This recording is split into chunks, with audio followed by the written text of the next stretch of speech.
Hello everyone, welcome to the Rubik's Cube Decal. My name is Isaac. I'll be making some videos to explain some of the math concepts that help with understanding the Rubik's Cube. So you might have heard that the Rubik's Cube is a group. So today I'll be explaining what a group is, and I'll be talking about group generators. This is going to be a little bit abstract at first, but I promise we'll get back to the cube soon enough.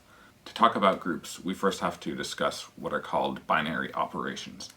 So a binary operation just takes two elements from a set, which is just a collection of things, and it returns another thing inside that set. A typical example is if we take the set of integers, then multiplication is a binary operation. It's important that you get back something that's inside your set. For example, we don't want to multiply two numbers and get a circle, because then we don't really know how to use the circle to multiply by another number again. So now we can define a group, which is just a set with a binary operation that satisfies a few properties. The first property is we have to have an identity element. So if you multiply anything inside the group by that identity element, you get your thing back.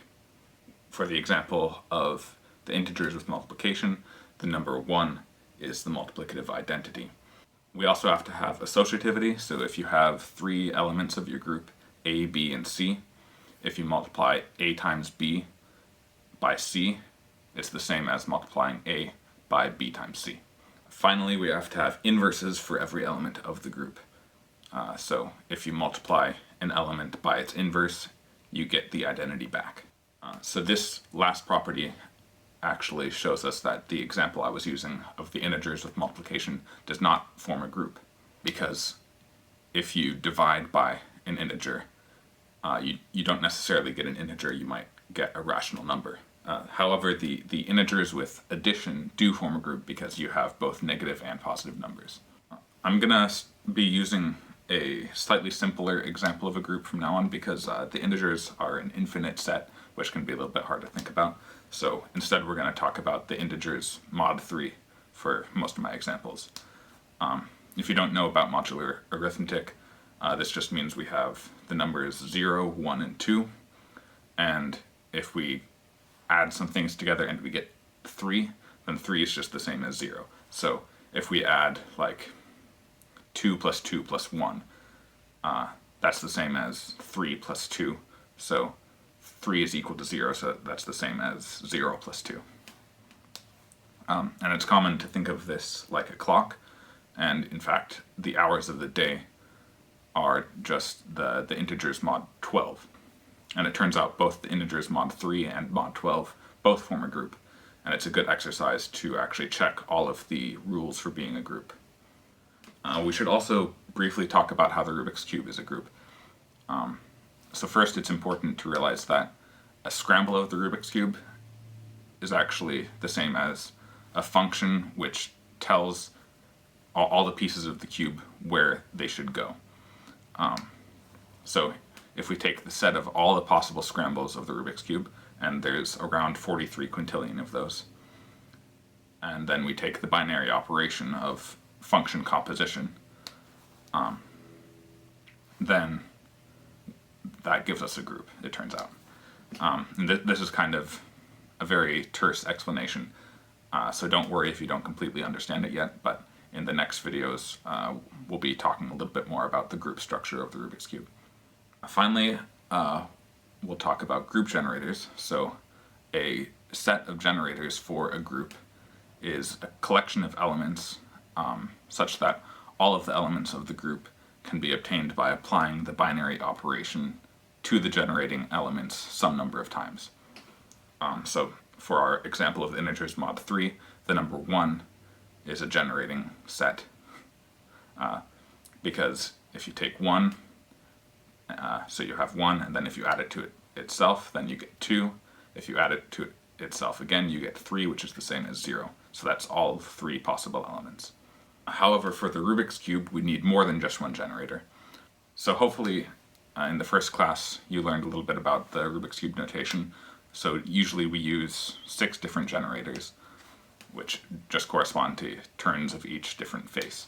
It turns out actually we can get rid of one of the generators because it's actually possible to make a turn of one of the faces without actually turning that face. You have to turn all the 5 other faces.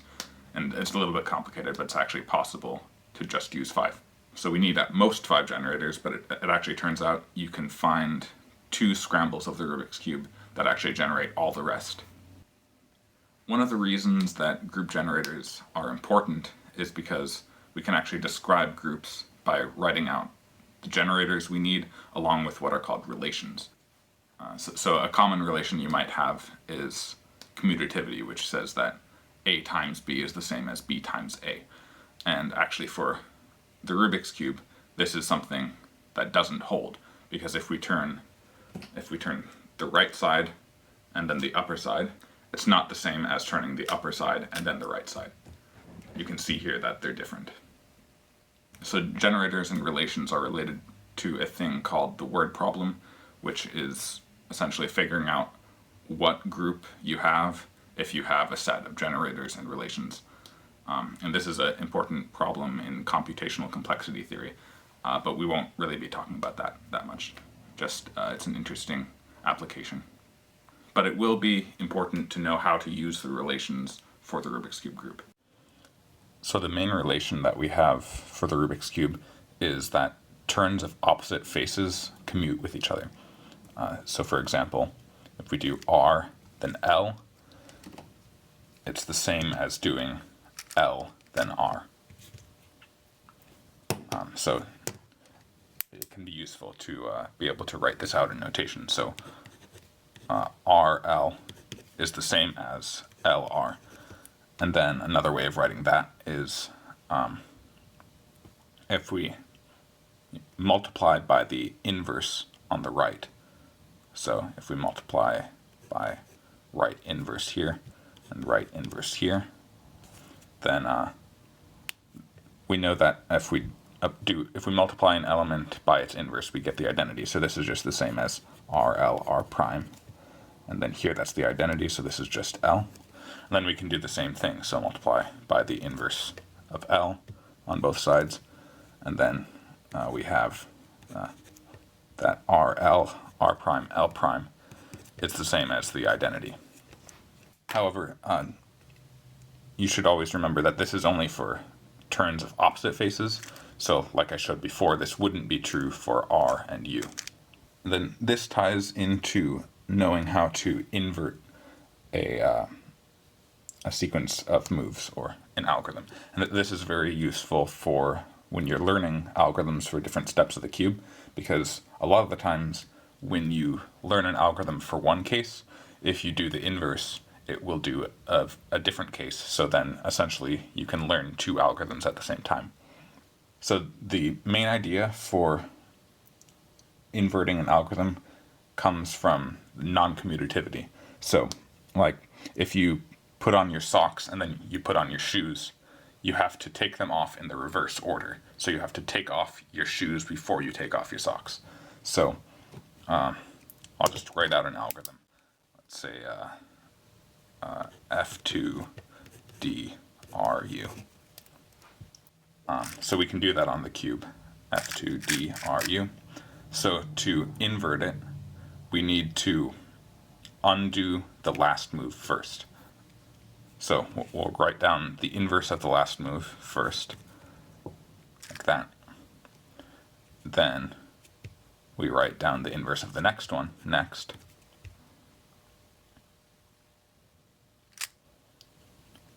Then the inverse of the next one.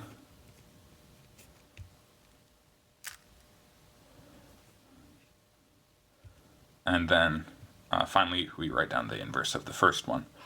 And in this case, F2 is the same as F2 prime, because if you do F2 that way, it's the same as doing F2 that way. So this essentially gives us a rule for knowing how to write down the inverse of a sequence of moves. What you do is you reverse the order, and then you invert each of them individually.